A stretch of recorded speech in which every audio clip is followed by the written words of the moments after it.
Hey everyone, welcome back to our channel. I'm Jennifer and I'm here with my co-host, Elizabeth. How are you doing today, Elizabeth? Hi, Jennifer. I'm doing great, thanks. I'm really excited about today's topic because it's something that every English learner can benefit from. Common mistakes that people make when speaking English and, more importantly, how to avoid them. Yes, no matter what level you're at, we all make mistakes from time to time. But recognizing and correcting those mistakes is key to improving your English. Today, we're going to go over some of the most common errors and give you tips on how to get them right. Before we jump in, I just want to remind everyone to hit that subscribe button and ring the bell so you don't miss any of our upcoming videos. We're here to help you improve your English one step at a time. And if you've been enjoying our content, don't forget to give this video a thumbs up and share it with your friends. Your support really helps us keep creating these videos for you. So, Jennifer, let's start with a big one, subject-verb agreement. This is a mistake that even advanced learners sometimes make. The rule is that the subject and verb in a sentence must agree in number. For example, he plays soccer, not he plays soccer. Yes, that's a very common mistake, especially for people whose native language doesn't have the same rule. One tip to avoid this is to always double-check the subject of your sentence and make sure your verb matches. If the subject is singular, your verb should be to, and the same goes for plurals. That's great advice. Another common mistake is confusing there, and there. These three words sound the same but have very different meanings. There refers to a place, there is possessive, and there is a contraction of they are.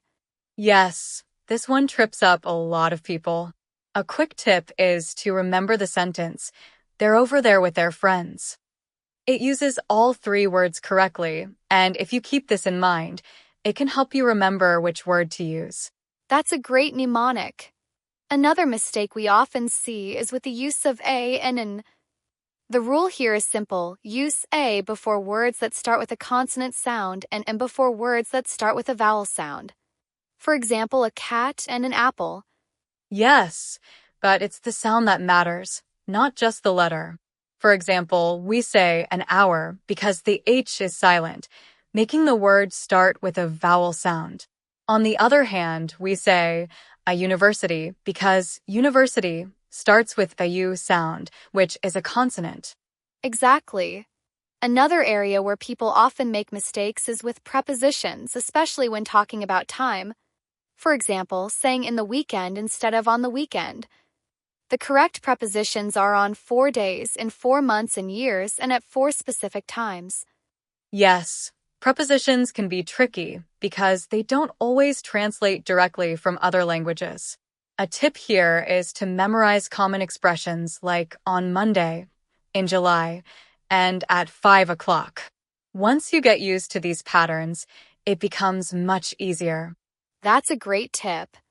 Another common mistake is the use of double negatives, like saying, I don't have no money.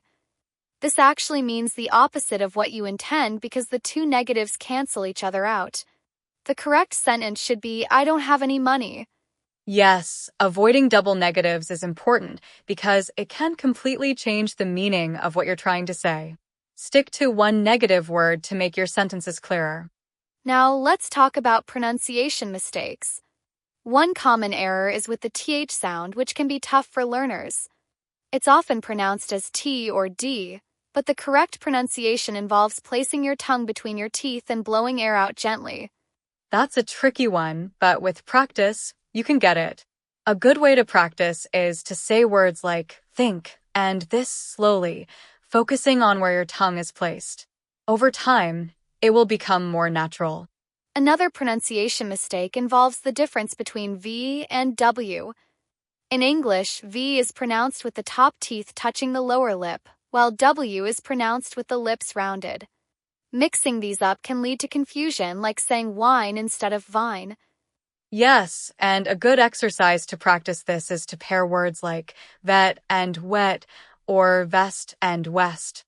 Repeat them slowly, paying attention to the shape of your mouth. That's a really effective technique. Another mistake we often see is the misuse of much and many. Use much with uncountable nouns like much water, and many with countable nouns like many apples. A good tip to remember this is to think about whether you can count the items or not. If you can count them, like apples, use many. If you can't count them, like water, use much. And finally, let's talk about the difference between who and whom.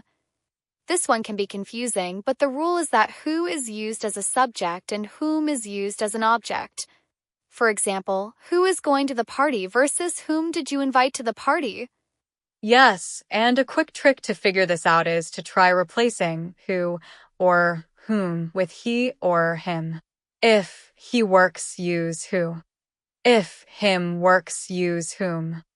For example, he is going to the party, so who, and you invited him to the party, so whom. That's a really handy trick. And remember, making mistakes is part of the learning process. The important thing is to recognize them and learn from them. Absolutely.